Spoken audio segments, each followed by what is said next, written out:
I started a fight online again.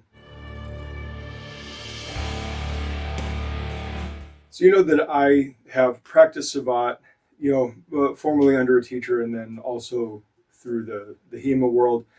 And one of the interesting things about Savate is there is no formal technique of a back kick in Savate. And that's a pretty important idea because all sorts of other systems, kicking systems, have back kicks. And of course, a lot of what we're arguing over here really is just a terminology argument. And at the end of the day, terminology is only there for clear communication. It's really for your in-group. It really doesn't have to apply outside of your in-group unless you're trying to communicate outside of your in-group. But that is what it is. Here's why I actually maintain the Savate position, and we'll take it one step further. And I actually believe that back kicks don't exist, with maybe a caveat or two.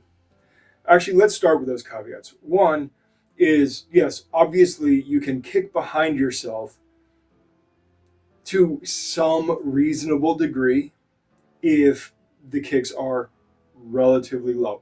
For most people, if you're not canting over the upper body for counterbalance and flexibility reasons, for most people, I think it's roughly going to be about knee height and below, which is going to essentially what I would consider limit your back kicking opportunities to more or less stomps.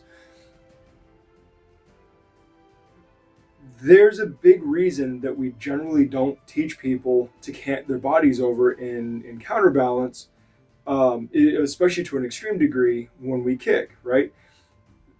Two things. One, there's a massive opportunity cost there because it is really increasing the recovery time of your strike, which means that it's going to be longer for you to get to a position to throw the next attack. And then the other side, of course, is just the fact that when you bend yourself over like that, even if you're counterbalanced well, when you're on one foot, your balance is severely compromised and can be taken advantage of quite easily, right? Generally speaking, we don't want to be throwing our torsos around and throwing our balance all over the place if we can avoid it, unless it is doing something specific on purpose. So that being the case, right, there's not really a good reason to try to throw a back kick. Now, here's another reason that we generally don't look at back kicks, or at least I don't look at back kicks as a good thing, because even if you somehow had the requisite flexibility to kick higher than the knee without excessively counterbalancing your upper body way over, you can't see behind yourself. And that necessitates turning your head. And for the grand majority of us, turning the head also necessitates turning the shoulders. And when you look at it that way, the back kick, again, kind of ceases to exist. We don't encourage blind striking, because blind striking basically means that if you can't spot your target, you are rolling a much higher chance of failure or collateral damage. And so you turn, and that brings me to the biggest reason I don't think that back kicks actually exist, because now that we've covered those caveats, let's get to this. When you look at the way that people throw side kicks, especially hard power side kicks, and you look at the way that people throw back kicks, the end position is almost snapshot identical.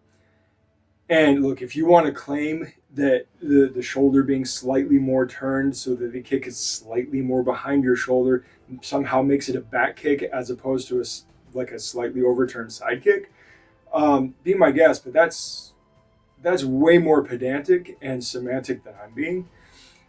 I think that's ridiculous. If you look at the way that a lot of systems, especially systems like Taekwondo, train side kicks at full extension, full power, they tend to overturn their side kicks so that they get the longest range extension. They're hitting with the heel, blah, blah, blah. I actually had a Taekwondo guy show me this 20-something years ago. This is how he throws a side kick, and he was damn near turned backwards, to the point of it looking like a back kick, right? And I've actually heard a Taekwondo guy, a completely different guy, many, many years later, try to claim that all side kicks are back kicks, which I 100% disagree with, because I don't think back kicks exist. On the other side of it, when you look at the way that people throw back kicks, again, with those, with turning the head, necessarily turning the shoulder, tending to turn the hips because we don't have that range of motion directly behind us. Even look at people doing front splits.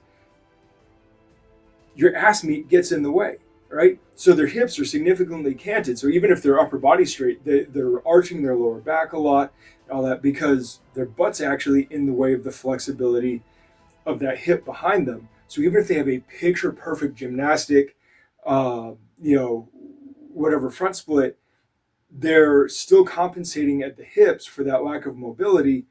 And because the front side has so much more mobility, that's taking up most of that slack. And then the lumbar curve is taking up slack, etc. So it is really, truly, and I've never seen anybody throw a back kick like that. I've only ever seen people do splits like that.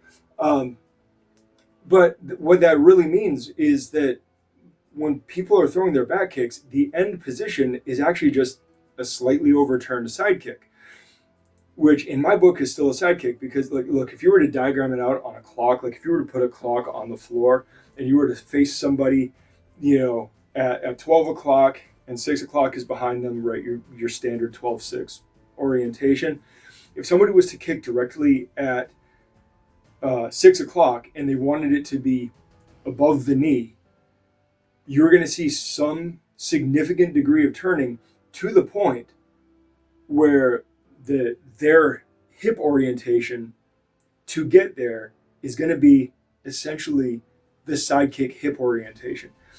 It is going to be more sideways, as if they had turned their body to 3 or 9. It's going to be more there than it is going to be the 12-6 orientation, because that's how our hips work. And again, there may be people with uncommon flexibility. They can do like a true back kick. They can turn their head without turning their shoulders and without turning over their hips. That's the exception, if it exists at all.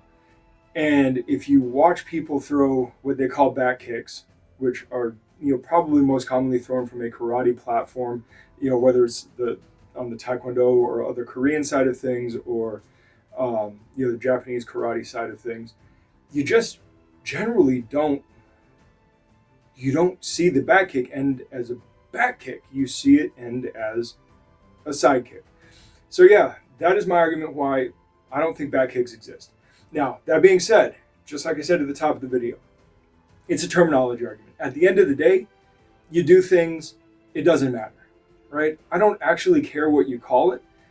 I'm just saying that, like, if you ever come to one of my classes, or if I do a tutorial on kicking, you're not going to see me do a tutorial or a lesson on back kicks, because as far as I'm concerned, they don't exist. And that's that. I guess I don't have anything more to say about it. I will talk to you guys later. Good journey.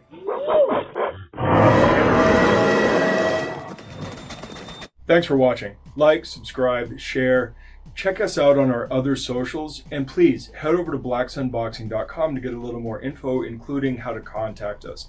Furthermore, if you are in the Phoenix area, please feel free to stop in, say hi, join in for a class, whatever.